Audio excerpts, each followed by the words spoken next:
Hey guys, welcome back to the Odie Beats Cancer channel. My name is Odie and today I'm back with a new video. Venting.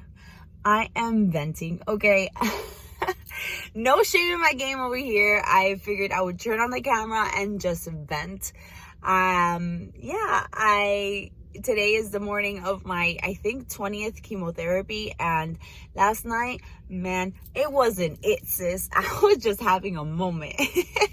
So anyway, I figured this morning I would come on here, turn on the camera, and I would just vent to you guys a little bit and talk about my experience, just because my purpose for this channel is to be real, to be raw, to give you the good, to give you the bad, to give you everything. Anyway, thank you so much for watching. Let's go ahead and get started. I wasn't really planning on filming a video at all, but I'm feeling some type of way and I figured I would document it because, I mean, oh my gosh, first of all, do you guys see how swollen my face is? That's another symptom of chemotherapy. It's called chemo moon pie face. And I definitely have it, you see? Okay. Oh my goodness. So yeah, it's the morning of my 20th chemotherapy. It's currently 8:40 in the morning and I have chemo at 10:15 in the morning. I just dropped off the girls at school and I'm gonna head back home to park my car and call an Uber from there because there's no way I can drive to treatment. I've said this before, but if you're new to my channel, hi and welcome. Thank you for subscribing. And I am currently diagnosed with a stage 4 metastatic colon cancer. So this is my second bout with cancer and my 20th round of chemotherapy today. I think it's 20. I'm not even counting anymore. Oh my goodness. I'm not even counting anymore. I don't know if it's 19. I don't know if it's 20. I don't know if it's 21, to be honest with you. I stopped counting, and the reason for that is because unfortunately when you have metastatic disease, you just have to become one with the chemo. It never gets easier, and you never get used to it. But I stopped counting because it gives me false hope that there's going to be a finish line. And I don't mean to be pessimistic about it, but if you know, you know. Like, if you're in this, you know. Like, I just try to incorporate chemo into my life and just accept it for what it is and keep it moving. But something very, very curious happens to me, and that's the day I have chemo bi-weekly, so every other week.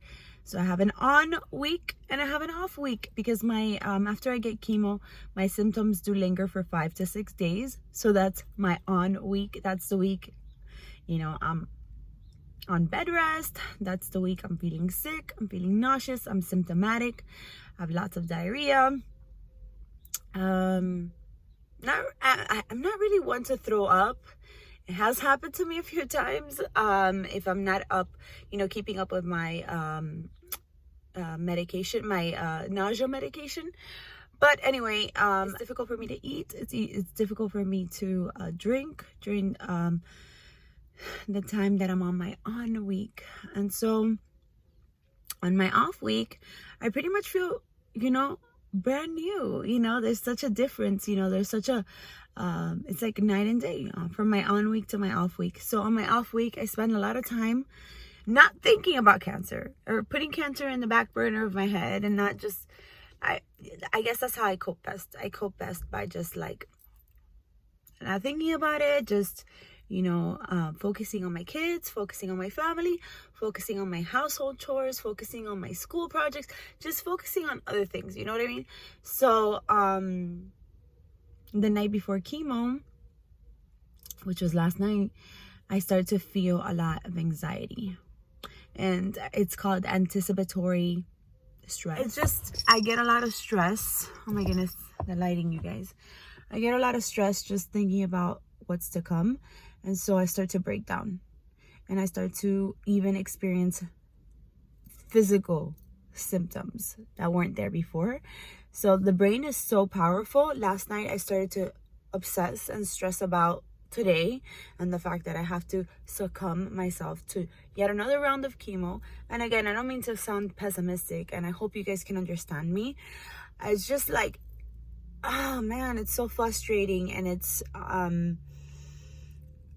don't know, I feel so inferior to this disease that I have almost no control over what the heck is going on. It just makes me feel impotent. I think that's the word. So I started to feel a lot of stress last night, and I started to think about it, and I started to go into that rabbit hole, which is not positive, you guys. It's just not positive.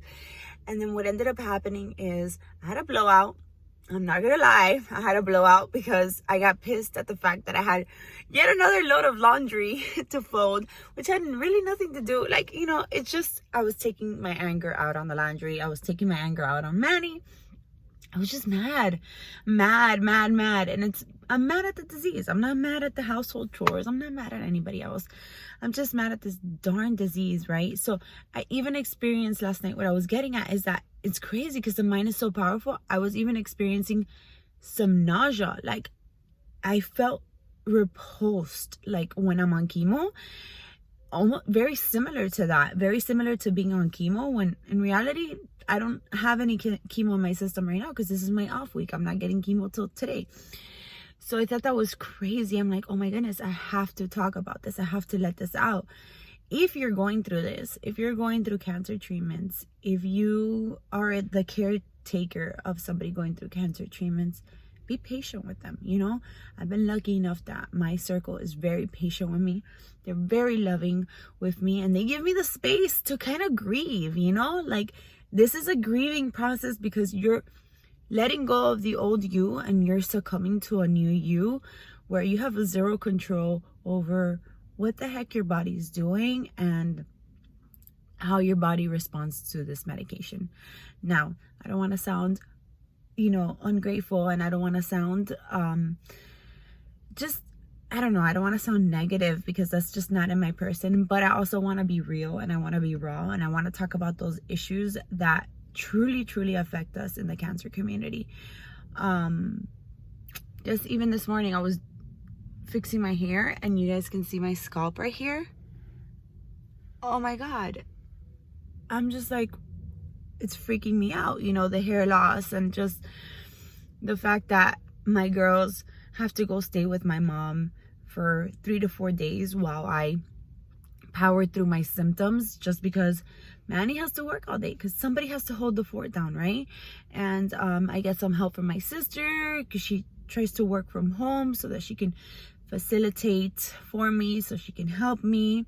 I get help from my brother who takes the girls to sports, but it's just like, it's infuriating. It's a difficult process where you have to come to terms with it. And you know, coping is not linear. Sometimes we feel like we're doing so good, and then we have those moments where we crash down. And I just want you to know, if you're watching this and you're going through something similar, or you know somebody who's going through something similar, it's okay to not be okay. You know, the only thing that's not okay is just staying at not okay, staying on the other side of no. You have to, it's okay to kind of like walk over to the negative side a little bit and kind of like give yourself that pity party moment, but it's just not okay to stay there. So this morning, I'm trying really hard to walk myself back on the other side of positivity, on the other side of yes, on the other side of I got this. So I turned on the camera, and this is kind of like a pep talk to myself. Like, yes, last night sucked. What's about to go on today is going to suck as well, but I got this. Every single time, by the grace of God, I have pulled out of it. So this time it's not going to be different, right? Anyway, guys, thank you so much for listening to me, listening to this event session. My goodness. I'm so grateful for this small little community on YouTube. The amount of love that I've been receiving in the last couple of days, and oh my goodness, I can't even explain to you. I've gotten so many wonderful comments, so many touching messages from you guys reaching out and just wishing me strength. And you guys are propelling me, pushing me through this. I just want you to know I really appreciate it. If you haven't subscribed yet, and you can gift me, you can grace me with a subscribe. I would really appreciate it. It helps to grow the channel. And I want to keep you along, you know? I want to keep you here. I want to keep you around. I want to bring you along with me on this crazy journey that has twists, turns, dark spots, positive spots, all of the above. Anyway, thank you so much for listening to my rant. I appreciate it. Thank you. Oh, and by the way, look at my t-shirt. I love this. God has a plan and I have a purpose. God has a plan and I have a purpose. Ah!